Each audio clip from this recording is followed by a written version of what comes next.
last time Sherrod been one of these? He texted me yesterday. He's like, hey, I'm going to need you to go in on Tuesday night because I'm flying to Indy, which is a trip I was supposed to be on.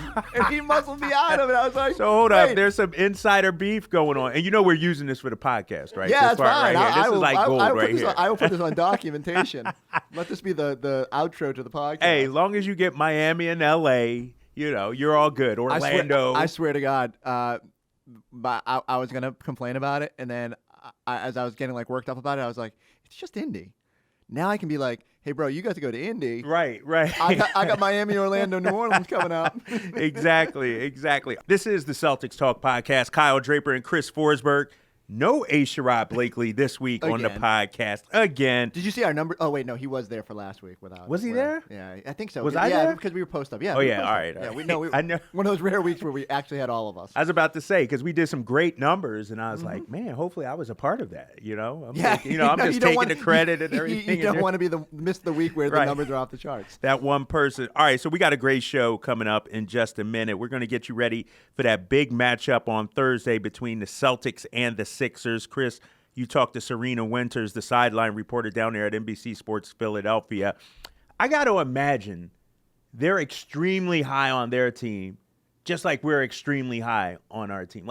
We both feel like, you know what? I don't know how you feel. I feel like the Celtics can come out of the East. Yep. They obviously got to feel like they can come out of it. And it's funny because as I was talking to Serena, as you'll hear, there's a lot of parallels between the teams.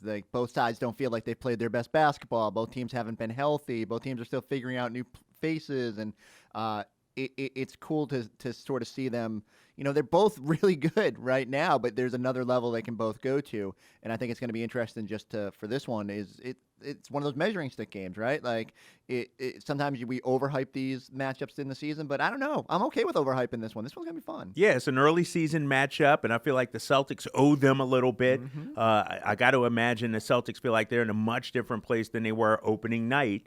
And Philly was geeked up for that game. I mean, opening night against a rival in Philly, new Celtics players. And so, to me, this is more of a true test of where these two teams are right now. And that first game was so ugly. Wasn't it? I mean, neither team fouls, played well. So jagged. It just the reviews were long. It was hard to really gauge much from that game, and I guess that's why I'm sort of excited for this one. I think this will give us a better idea of where the Celtics stand in the hierarchy. I know Philadelphia hasn't played its best basketball, that they're still figuring it out, but that starting five is really good. If they've got all their dogs out there, that matchup is going to be awesome.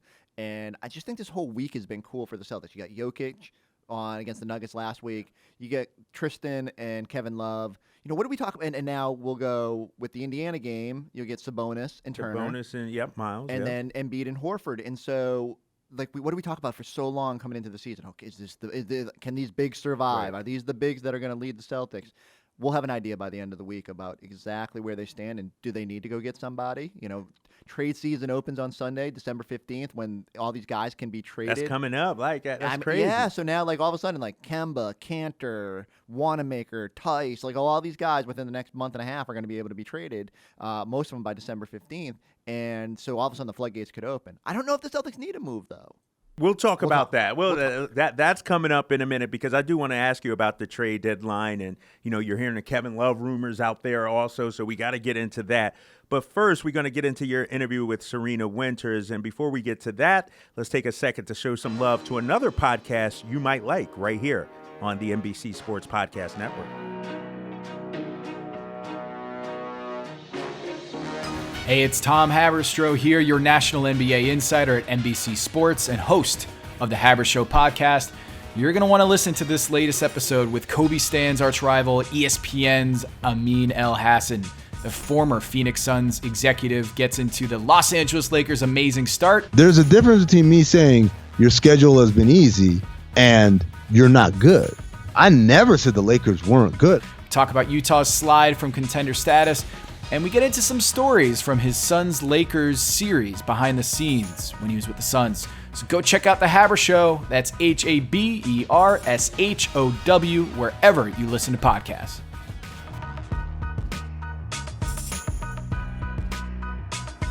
All right, now time for Chris's interview with Serena Winters, sideline reporter for the Sixers for NBC Sports Philadelphia.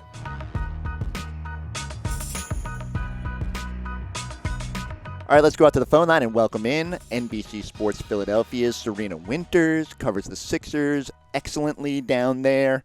Serena, what's up? Hey, man. Just getting ready for some games. And, anytime it's a Boston and Sixers matchup, there's always a little something extra. So I'm excited to talk to you. I was going to say the only reporter whose glasses game is better than my own. And Oh, thank you very much. Yeah. I would say we're on an equal playing field. I very much enjoy, by the way, like real quick aside. Yeah. I feel like glasses have started to become like a fashion statement for some people, And I mean, I've been like blind for quite some time. So I have been wearing glasses for a long time. It has not been the fashion statement that everyone is now wearing them for.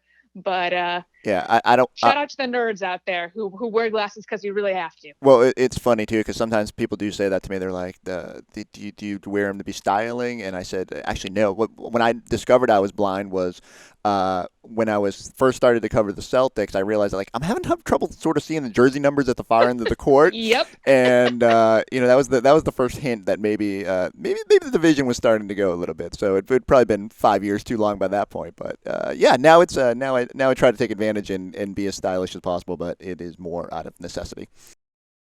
I feel you, Chris. Quick aside, first time for me. I was doing color commentary for the women's basketball team at UC Santa Barbara. They put me way up in the bleachers. Oh, and no. I didn't have glasses at that point, and I could not see these womenens' jersey numbers. I just the entire game, I'm like, all right, I'm going to get glasses afterwards. Man. Well, what we don't need is glasses to know that we have two very good teams we are covering right now. Yes. Both sitting near the top of the Eastern Conference. A big showdown here in Boston on Thursday night. Al Horford's first game back in Boston. And so we'll start there. What has the Al Horford experience been like down in Philadelphia? Man, I'm sorry for you guys that we took him from you because he's been really awesome. And I've actually been working on an article on him that'll be up on our website, NBC Sports Philadelphia, just about like all the intangible things that you don't realize that he does to help bring a squad together. And I'm sure that you guys saw this with his time there.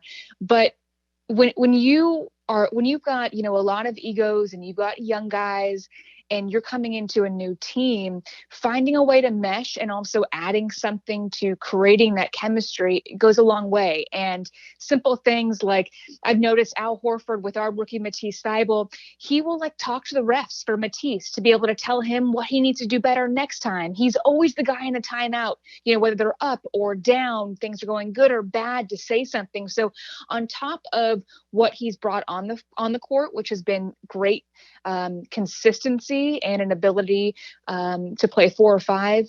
I have to say that seeing him also in the lineup with Ben Simmons, so in the lineups where Joel Embiid is not on the floor, and Ben is a guy who just likes to run and push pace, and Al can handle that. He has looked great in those lineups alongside Ben. But even more than that has just been the veteran professional presence, because we don't really have, they haven't had these guys like an Al Horford that's literally a vet's vet, right? We talk about vets in this league that are 24, 25 years old, but this is a guy who's been in the league for 13 seasons now, and he really has been awesome. That was probably the biggest thing up here in Boston. Of course, they were sort of a team in transition at that point, and sort of Isaiah Thomas, Jay Crowder, they're trying to get over that hump, and then Al just brought this level of professionalism and took a lot of the responsibilities off them, whether it was media, just the stuff that I get, even off the basketball court that people wouldn't notice. And, I think the Celtics miss that. Just, the guy who shows up every day and just leads by example. How has the fit with Embiid worked?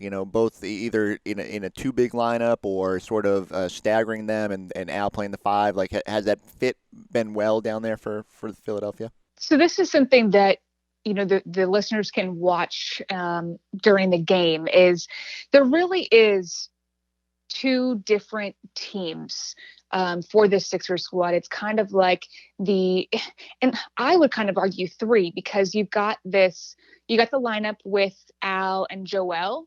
You got the lineup with just Al, and then you got the lineup with just Joel. But they kind of talk about it in terms of these 2 teams, kind of the Al team and the Joel team. And I think that it's still taking time to figure out the spacing of the team with Al, Joel, Ben, Tobias, Josh, all of them on the court together, because the strength of a team can also be something that can be seen as a weakness in some scenarios, right? Like something's always got to give. And the strength of this team is when you see the starting lineup out there, they are so, so, so big. I believe they're the tallest starting lineup in the NBA. And with that, opponents coming down, I mean, defensively, it's great, right? If you've got all 5 guys back, it looks like, how are we going to get the ball in the basket? Now, on the flip side of that, offensively, is there's only so much space on the court to chew up, right? And since there's only so much space, and you've got a guy and also Ben Simmons who likes to be in the paint, and then you've got Joel and Al, there's only so much paint space to clog or to go around. So there are times where you're going to see the paint get a little bit clogged and them still figuring out what the best thing to do is. And sometimes what happens is when you've got a guy chewing up space, you've got to be aware that you can also be in that space. Right. And so I think that has been one of the, one of the growing pains of having a lineup that is so big, but it's something that they're definitely working on. And going back to that point about, Al and the intangibles that he brings, when you ask him about that, he's really open and honest about it, and also not in a negative way.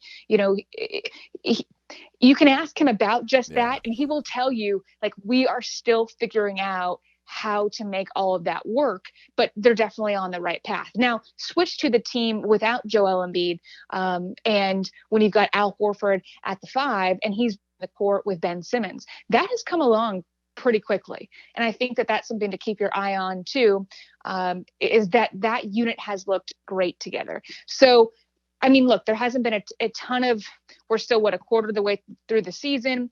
You've got guys still figuring out how to work alongside each other. But there's still a little bit of work that needs to go, specifically in terms of spacing when both Joe and Al and Ben are on the court together. It's funny because it feels like we're covering the same team, because the Celtics have been, had some sort of injury, seemingly like every game this season, and they haven't seen their starting 5 really together much. They haven't had their complete roster of players available, and so we don't even know kind of like what the rotations look like. And yet they've been successful, and so there's optimism up here because they think they can play even better, and they're interested to see how things look once they do get that chemistry. Is that the same vibe down there? Are people, despite some bumps in the road, it feels like Philly's starting to play really good basketball, and that there's still another level to go to once these guys sort of figure everything out? To an extent, yes. I would say, for the Sixers, I think it's been something like maybe 9 games that the starting lineup has played together. So there's certainly a feeling of, look, when Josh Richardson was healthy, we got to see a glimpse into what the starting lineup could be. And I remember when we were running the numbers several games ago and looking at, starting lineups in the NBA that have played at least 100 minutes together, the Sixers fall in that category, albeit just 9 games.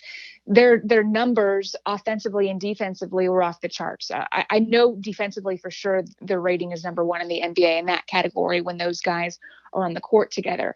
But I think, like, for us, the main storyline, the main talking point, even more so than that has really been the discrepancy for the Sixers home versus away. That has been something that the Sixers have still figuring out how to capitalize on the road. Sometimes they really look like a different team on the road.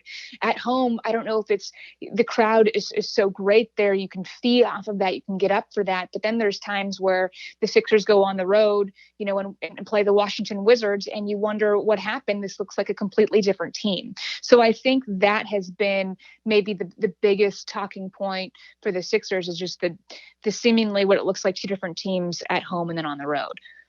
Interesting. So Boston's 10-0 at home, and they've had a lot of success there this year. In fact, there was a point where the Bruins, the Celtics, and the Patriots hadn't lost at home in this new calendar or new season year. But they have. This has been an environment. What do you think from maybe from talking to Al? What do you think it would be like for him to come back to Boston? And do you think that what kind of reception do you think he'll have?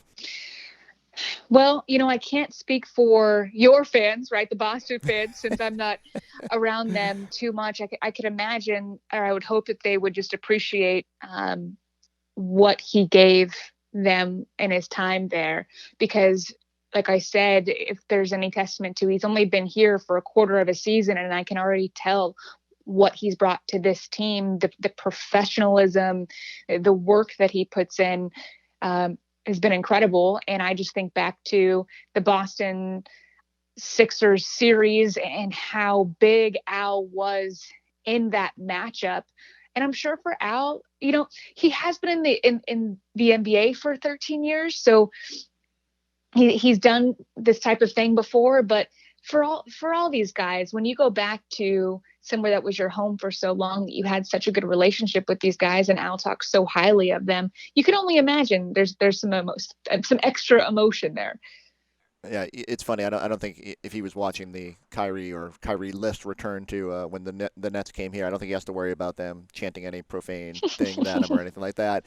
That was very much revered up here. But certainly there's some Celtics fans who are a little bit bitter that he made the decision he did, and but like I think part of what eases that is that the Celtics have sort of rebounded well, and that their defense hasn't fallen off a cliff without him, and but certainly they do miss him up here. Speaking of guys the Celtics missed out on, I do want to ask about Matisse Thybulle. Obviously, the draft night trade, the Celtics originally selected Thybulle. It looked like he could potentially be here. He sort of fit that mold. He's kind of a Marcus Smart defender type guy. I know he had a career high the other night, 5 threes. What's the Thybulle experience been like? Wow. I mean, it's going better than anybody could have possibly imagined for a rookie to come in and get the time that he has, not just because they're trying to develop him, but because he's really been a difference maker in some games, has been truly incredible. I mean, go back to the Toronto Raptors game. You mentioned the game high that he had there, but there was a point in that game where it really felt like he was the driving factor behind a huge run that they made.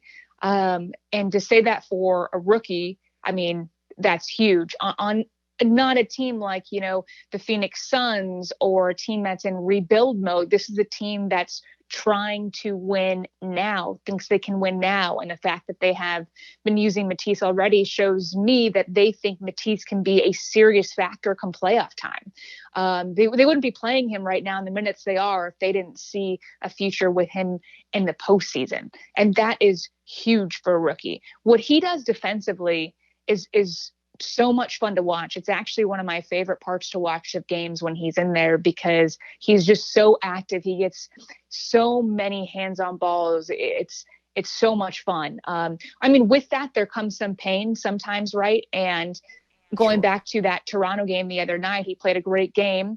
Brett Brown decides to keep him in there for crunch time. He deserved that. And the Raptors trapped aggressively, the most aggressive draft you'll ever see. And he really struggled to handle that. He wasn't the only one. Joel Embiid really struggled to handle that as well. But you're asking about Matisse. And so there's going to be some growing pains there, right? Because he's a rookie. It's just the fact of the matter. But the more that he gets put in those scenarios, which is why I like the fact that Brett stuck with him there, the more he's going to learn to grow from those and make less of those when the postseason comes around. On top of that, like, we knew coming in what a great defender he could be. We saw it in college. But offensively, I mean, the fact that he is just so easily knocked down 3-ball after 3-ball, that I think has been, for me, the biggest surprise.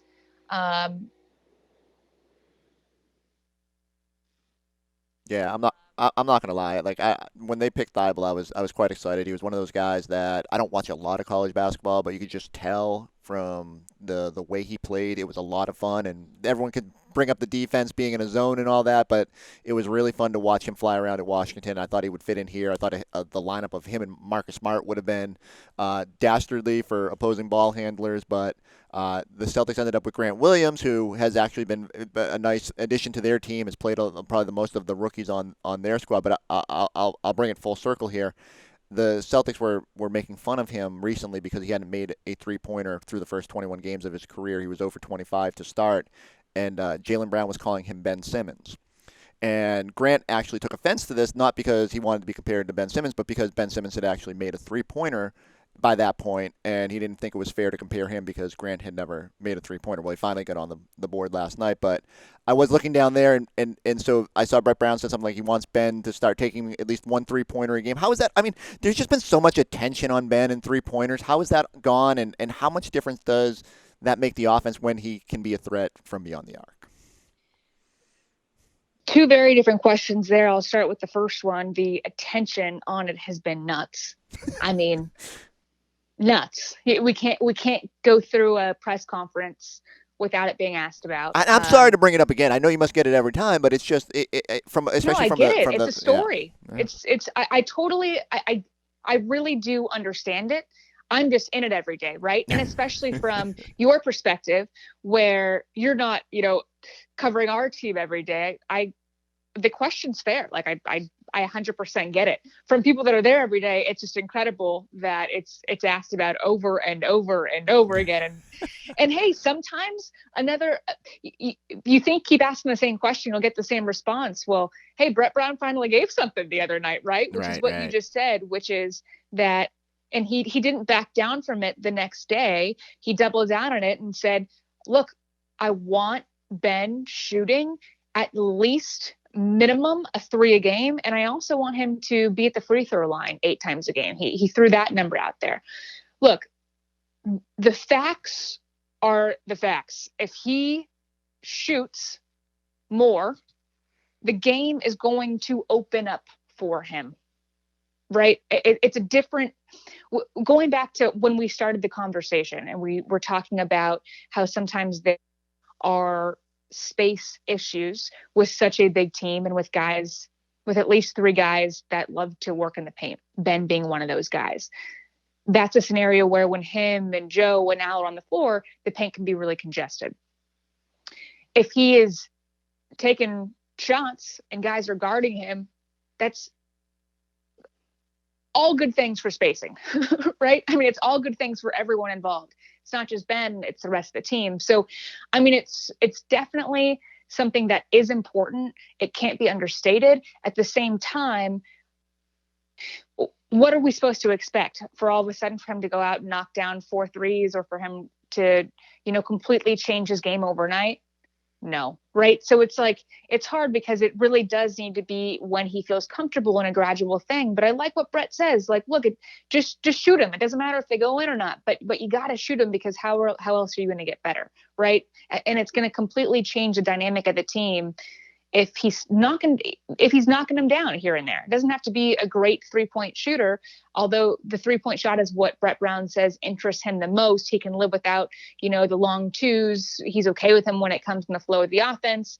But we do see a lot of those, Ben can come to a jump stop and instead he's shooting a floater off of one leg, fading away when the defender's, not even close to him enough for him to be needing to fade away. And it just becomes that time. And that it's like an analytics game at that point, right? Like those aren't high percentage shots. So the short answer, yes and yes. Here's the thing, but we're gonna look back in like 6 months from now. We're gonna laugh that we just talked about it ad nauseum because again, he's gonna get it, and it's gonna be like just commonplace for him to take threes, and it's probably gonna be the key to unlocking everything, as you said. I picked Philadelphia to win it all this year, in part because I thought the West would beat each other up, but I just think if they ever kind of figure out how to work together, and certainly they're going through growing pains, and it's probably good for them for people to sort of write them off, not write them off, but like let them float under the radar a little bit. I'm interested to see where this team ranks by the end of the year. I think also, though, too, like the frustrating thing with the Ben Simmons talk is that's all that we talk. It seems like that's all that we talk about. If you just watch him on the defensive end of the floor, and look, what do we always say, too, like in the summertime? Like you want a guy to return with at least one aspect of his game better than it was the prior season. And let me tell you, when you watch Ben Simmons play defense, if you don't tell me that he's not better than he was last year, I wouldn't know what to tell you, because he's so incredible on that end of the floor this year, and he hasn't even reached nearly the potential that he has. So it's one of those things that I'm sure would be frustrating for him when he's asked about this every day. When you look at him on the defensive end, he's been incredible. And then you look at like the other night when they played Cleveland, and yes, I get it, it's Cleveland and there was no Joel Embiid, but Ben Simmons has 32 points in 26 minutes of play and shows, the player that he can be. So I think that's where it becomes, frustrating to always talk about, okay, we get it. Yes, he needs to add that to his game at some point. But look, at least he's added the defense. As long as he keeps shooting, the kid's a really elite player in the league. Well, when you're up here, I guarantee you'll only be asked about it like 47 times on our station when you. But I am excited for this game. I think it's going to be a phenomenal matchup. I know we try not to overhype regular season matchups too much, but this feels like a good one, and it's no shortage of storylines. And I can't wait to see you up here. Thank you so much for jumping on our little Celtics Talk podcast. I'm going to go find my best glasses possible so that I can bring some thunder on Thursday night. Very nice. We'll have to take a glasses pick at the arena. I'm all for it. Serena Winters, thank you so much for joining us. I'll see you on Thursday night up here in Boston.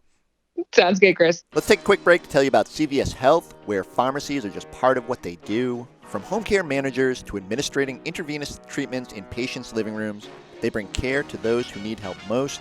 From refusing to sell tobacco to making all their own skincare products paraben-free, CVS Health knows what you don't sell is as important as what you do. And when you put people at the heart of health, people take health to heart. CVS Health, where health is everything. Not all services available in all states.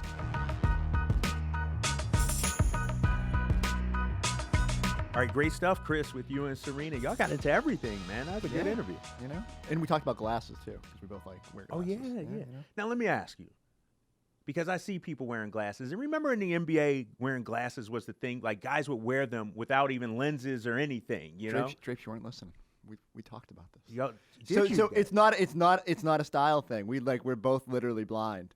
And it was funny though, because I was telling her, like, I had no idea I needed glasses until I started covering the team, and then I'm like, is that KG down the other end? Is that Perk? Like, I couldn't figure. And so you sure that's not a reflection of where the Celtics have you sitting? Yeah, no, that could be it too. Maybe like, they could put us a little bit from closer, the ninth right? floor attached to the roof. Those new seats. All right, so where do you want to go with this Serena interview? Like, you guys talked about Ben Simmons. So one thing like she couldn't answer, but I didn't want to lead her too much. But what do you think the reaction for Horford's going to be? Ooh, that's a great question, because it should be all love. It should be all love. But let's keep it real. The way Horford went about it, some people aren't happy about, That's what I'm wondering. It sounds like him and the Sixers had some sort of agreement before you're allowed to actually talk. And so here's the Celtics feel like, I don't know, you tell me. I get the sense that they were caught off guard a little bit, but that Horford left for the Sixers at that. I think they were frustrated that you're supposed to have an opportunity with your guy to sort of make your pitch, and if then he goes out and finds other interest, then so be it. Other teams can say, hey, we might have a spot for you. They can tell his agent we'd be interested, but you're not supposed to get into numbers. And it sure sounds like Horford had in his back pocket this number. And so when the Celtics come in and try to give him what they think is a fair market offer, and they don't know that he's already got this, essentially grandfather offer that's waiting for him, I think they were frustrated, and I get that. And, part of me doesn't begrudge it. Like, hey, listen, go get your money. If someone's out there and they're going to get there eventually, it would have come up no matter what. But I do think they were frustrated that they didn't quite have the level playing field that the NBA wants you to have. But they can't sit there and complain because they told Kemba, like, hey, we'll have a max slot for you. And now that's a little bit different. Kemba was side too. Right. And so, but like Kemba's a little bit different because he's going to get a max. There was no negotiating. It wasn't like the Celtics said, hey, we're going to give you X million dollars more than the Hornets. Like, the Hornets didn't come to the table with the money. The Celtics were there saying, we're going to give you a max offer. And that was easy. So I do think Celtics fans, if the Celtics were like 10-10 coming into this one, I think Celtics fans would sit here and be like, really screw angry. that guy. Right. Screw that guy for going to a rival, for going to chase a title. He didn't want to stick it out here. But because the Celtics are playing well, and because all their venom is for Kyrie, I think it'll be nice. And I think the Celtics will do some sort of tribute. And I think it'll be very, hey, thank you. And I think Celtics fans realize now, they weren't going to pay tons of money to keep Al Horford around. And as good as he is for the Sixers and for where they are as a franchise right now, it's probably in the best interest of the Celtics to have moved on. And so I think fans will be okay with it. They'll be okay. He'll get his tribute. But he's going to be booed, I think, the rest of the game. Like, I think the warm and fuzzies end, after the first quarter or whatever. Ain't no one going to be cheering for the Sixers. Right, anymore, exactly. And so how do you see this matchup? Because here's my thoughts. I think out of all the teams in the East, and I know Milwaukee's great. I know that's your squad. The Sixers are the toughest matchup for the Celtics. No doubt. This matchup scares me. I keep saying it. Like, they have the highest ceiling by far. As good as Giannis is, and as important as having that one dominant superstar is in the playoffs, if Philadelphia plays to its potential, if Ben Simmons can be a threat and continue to develop that outside shot, if they all figure everything out, I picked them to win the title because their defense is just otherworldly. They're so big, they can just smother teams. And I think it'll be a good test. The Celtics, I think, ranked right now 7th in the NBA in offensive rating. They haven't had all their horses, but they're a little bit closer now with Hayward back. We'll get a better idea of whether they can score against an elite defense. They struggled against the Clippers. I think this is another good barometer for them to figure that out. But I agree. Everyone keeps saying, Embiid and Simmons, they're never going to figure it out, and they've got issues, and I don't know. I just think this is part of the process, and everyone wants to fire Brett Brown as quick as possible, but I just feel like eventually it's going to click, and if they're this good now while working through issues, what's the level they go to when they do start to figure it out? Yeah, and I believe that whole narrative, Embiid and Simmons, to me, they were one Kawhi Leonard miracle shot away from going to the Eastern Conference Finals. Like, they had the Raptors on the ropes, and so I think, like you said, the progression, first year against the Celtics, they weren't ready. Last year against Toronto, they battled them to 7 games. This year, you got to imagine they're, battle tested. And I feel like a guy like Al Horford, when we talk about him defensively, he can guard a Tatum. Like, he can guard perimeter guys, and I think that's something that the Sixers didn't have, last year or going, a couple years ago or whatever. I think Al Horford changes so much for them because he can switch off to smaller guards and sort of hold his own. It's not an immediate, we're going to take advantage of Al Horford kind of thing. You know who else they have that? My guy, Thybulle. Oh, yeah. He's been playing well, dude. He hit 5 threes this weekend. Did he? Yeah, they had a career high game. 3-and-D guy? I mean, I didn't think the threes were going to be that early. I thought thought he was going to be a D&D guy to start the year. And now he's already he's showing, no disrespect to Grant Williams, who I think will be a very good player. It's just ironic, watching him. He's the one who has been struggling, and it's I was telling Serena, it's funny that we sit there and lament that he didn't hit a 3-pointer, and his teammates are calling him Ben Simmons and having fun with that. And watch it. What would be great is if the game materializes into a Ben Simmons Grant Williams shootout from 3-point land. But yeah, I just think Horford just brings a different air of professionalism to that team, a different level of standard of holding those guys. And I just think that's what they needed at this point. And so that's a scary team. The Bucks supporting cast around Giannis isn't the same. And right. They're good, but Middleton will kill the Celtics. But otherwise, I just Bledsoe. they don't have Brogdon. Wes Matthews is hit or miss. All right. So the other big thing this week for me to kind of lock in is the bigs, right? Like the Celtics, we spent so much time. What are you? If they survive this week? They've looked good against Jokic. I know he got his points, but they held their own. They did decent against the Cavs, but they're a train wreck. If they show well against Indiana and against the Philly, are you okay with maybe these are the guys they can get through the year with, or do you think they need a move? I don't think they need to make a trade. I'm looking at the buyout market at some point. I don't think, what you can get back in a trade, you're going to be willing to give up any of those assets. The level of talent out there that you can get in the trade. Are you giving up a Jaylen Brown? Are you giving up a Memphis pick? No, you're not doing that. And so I think a buyout market kind of guy, I don't know who, I have no idea any names. I mean, no one does, right? It's still early. It's so hard to tell. Everyone will sit here and say, oh, I hope Tristan Thompson ends up on there. And maybe he will, but every guy, they're going to try to deal him. And so if you get to February and you just realize you can't move him, if all the rest of the league sitting there and saying, well, they're going to buy him out anyway, no one's going to give you an asset. No one's giving you. So I think the Celtics are just going to have to be patient and hope that the market bears fruit. But can they win with the current bigs? I'm more encouraged by what I've seen than Are you? Yeah. Tyson's been really good. And I know you can't put him out there against guarding. Well, Jokic, I guess, but he got bullied by Jokic. Right. But Jokic had a pretty good game. But I do like that. Like they can have a night like that where Jokic is just beasting him, and then they're like, he's okay going to the bench and letting Cantor take over. And listen, Cantor has his defensive limitations too, but I feel like they've at least hung in there. And when you got Marcus Smart flying around, when you got Tatum and Brown, and even Kemba giving energy, it's worked. And that's why this week is so important, because this is the litmus test. You're going against the Pacers with Sabonis, who's coming off a crazy game. What was it, like a 20-20 game or something like that? Feels like that's getting regular, though. Right. And you got Turner that can stretch the floor and knock down shots. And then you got the Sixers as well. And so I'm a reserve judgment until after this week, but I'm a little nervous about that. I am, because it's about the matchup to me.